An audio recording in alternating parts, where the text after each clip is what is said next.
মরিচ চাষি বন্ধুরা আসসালামু আলাইকুম। বন্ধুরা, আজকে আমরা জানবো মরিচ গাছের পাতা কুঁকড়ে যাওয়ার কারণ বা মরিচ গাছের আগালের পাতাগুলো কুঁকড়ে যাওয়ার কারণ এবং এর সমাধান সম্পর্কে। মূলত কথা হচ্ছে আপনাদের মরিচ গাছের পাতা কুঁকড়ে যাচ্ছে কেন এবং পাতা কুঁকড়ে গেলে আপনারা কী কী করবেন বা কী প্রয়োগ করে এই মরিচ গাছের পাতা কুঁকড়ে যাওয়া রোধ করবেন। তো আজকে আমরা সেটাই জানবো। তো বিস্তারিত জানার জন্য ভিডিওটি শেষ পর্যন্ত দেখবেন এবং যারা নতুন ভিউয়ার আছেন তারা অবশ্যই আমাদের চ্যানেলটি সাবস্ক্রাইব করে রাখবেন। তো বন্ধুরা, লক্ষ্য করতে পারতেছেন মরিচ গাছের পাতাগুলো দেখেন, সব পাতা কিন্তু একদিকে নিচের দিকে সব কুঁকড়ে গেছে। তো এইভাবে কুঁকড়ে গেলে কিন্তু আপনার মরিচ গাছের যে ফলনটা হওয়ার কথা সেই ফলনটা হবে না। তার কারণ হচ্ছে এটা কিন্তু একটা পোকার কারণে আর কি এই রোগগুলো হয়ে থাকে। আর এই পোকাগুলো করে কি আপনার গাছগুলোর যে রসটা আছে সেই রসটা শুষে খেয়ে ফেলে। এই কারণে দেখবেন যে ধীরে ধীরে আপনার আগালের পাতাগুলো কুঁকড়ে যায় এবং পরবর্তীতে এই আগালগুলো থেকে কখনো ফুল বা ফল আশা করা যায় না এবং এক সময় দেখবেন যে এই গাছগুলো পুরোপুরি আপনার নষ্ট হয়ে যাচ্ছে। তো এই ক্ষেত্রে কিন্তু আপনাদের অবশ্যই আপনাকে আগাম আর কি পরিচর্যা করতে হবে। যখনই আর কি দু একটা গাছের লক্ষণ দেখা দিবে তো তখনই আর কি আপনাকে স্প্রে করে দিতে হবে। তো কথা হচ্ছে যে কী কারণে আর কি এরকম সমস্যাটা হয় বা কী পোকার কারণে। তো এগুলো কয়েকটি পোকার কারণে, যেমন সাদামাছি, মাকড়, জাপ পোকা, এপিড, ডেসিড, এই পোকাগুলোর কারণে আর কি এই সমস্যাগুলো হয়। তো এই পোকাগুলো প্রথমত দেখবেন যে আপনারা গাছগুলো যখন লাগান প্রথম অবস্থা থেকে এই পোকার আক্রমণটা শুরু হয়। তো সেই অবস্থায় গাছ কিন্তু ছোটো থাকে। তো এখন কিন্তু গাছগুলো আপনার অনেক বড় হয়ে গেছে। তো এখন দেখেন এই গাছগুলো কিন্তু ফলন হওয়ার উপযুক্ত সময়।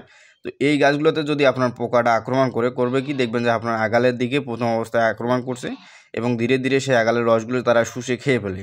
এতে করে দেখবেন যে আপনার পাতাগুলো নৌকার মতো বাঁকা হয়ে গেছে। তো এই পোকাগুলো কিন্তু আপনার গাছের পাতার নিচের দিকে ডগার ওখানে ধরে থাকে, এগুলো খালি চোখে দেখা যায় না।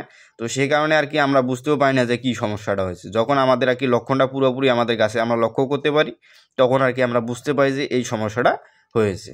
তো এই ক্ষেত্রে যদি এই সমস্যাগুলো হয় আর কি, তাহলে কিন্তু আমাদের অবশ্যই স্প্রে করতে হবে বা কীটনাশক স্প্রে করতে হবে।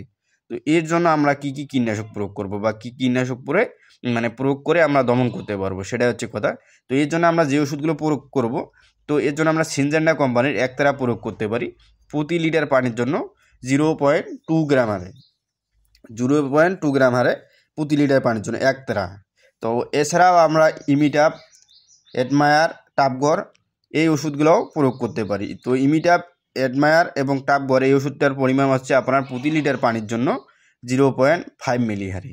তো এছাড়াও কিন্তু এই যে আমাদের পাতাগুলো বিভিন্ন কারণে আর কি বাঁকা হয়ে যাচ্ছে বা এই যে পাতাগুলো কুঁকড়ে যাচ্ছে, এগুলো কিন্তু আমাদের বিশেষ করে এই পোকার যে আক্রমণটা, তো যখন অতিমাত্রা বা অধিক পরিমাণে দেখা দিবে, গাছ এমন হয়ে গেছে যে গাছের আগালগুলো সব কুঁকড়ে যাচ্ছে বা কোনো পাতায় আর ঠিক হওয়ার মতো উপযুক্ত হচ্ছে না, পুরো গাছটায় নষ্ট হওয়ার মতো অবস্থা। তো এর জন্য কিন্তু আমাদের অন্য ওষুধ প্রয়োগ করতে হবে বা উচ্চমানের ওষুধ প্রয়োগ করতে হবে। তো এর জন্য আপনারা যে ওষুধগুলো প্রয়োগ করবেন সেটা হচ্ছে ফিপ্রোনিল, ডাইমেথোয়েট বা সাকসেস। তো এই যে তিনটে ওষুধের যে কোনো একটি ওষুধ আপনারা 10 লিটার পানির জন্য 12 ml হারে প্রয়োগ করবেন, প্রতি 10 লিটার পানির জন্য 12 ml। আবারও বলছি, ফিপ্রোনিল, ডাইমেথোয়েট বা সাকসেস, এই তিনটির মধ্যে যে কোনো একটি নিতে হবে। তো নিয়ে আপনারা 10 লিটার পানির জন্য 12 ml সুন্দরভাবে পানিতে মিশিয়ে স্প্রে করে দেবেন। এগুলো মূলত যখন আপনার গাছে আর কি অতিমাত্রায় বা খুব বেশি পরিমাণে দেখা দিবে তখন ঠিক সেই সময় আপনারা এই যে কোনো একটি ওষুধ প্রয়োগ করে দেবেন। তো বন্ধুরা, আপনাদের জমিতে যদি এরকম সমস্যা হয়ে থাকে তাহলে দেখবেন যে আপনার গাছে কিন্তু ফলন হবে না, পাশাপাশি আপনার গাছটা পুরাটাই কুঁকড়ে যাওয়া রোগে নষ্ট হয়ে যাবে। তো এই ক্ষেত্রে আপনাদের আগাম পরিচর্যা নিতে হবে। যখন দেখবেন যে আপনার গাছে দু একটা করে আর কি পাতা দেখা যাচ্ছে তো তখনই আর কি আপনার স্প্রে করে দেবেন। এগুলো মূলত সাদামাছি, এপিড, ডেসিড বা জাপ পোকার কারণে কিন্তু এই রোগগুলো হয়ে থাকে। এই পোকাগুলো কিন্তু গাছের রসগুলো শুষে খেয়ে ফেলে। তো এর জন্য আপনাদের কিন্তু আগাম পরিচর্যা নিতে হবে এবং আগাম স্প্রে করতে হবে। তো বন্ধুরা, আজকে এ পর্যন্তই। সবাই ভালো থাকবেন। ভিডিওটি ভালো লাগলে অবশ্যই আমাদের চ্যানেলটি সাবস্ক্রাইব করে রাখবেন। আসসালামু আলাইকুম।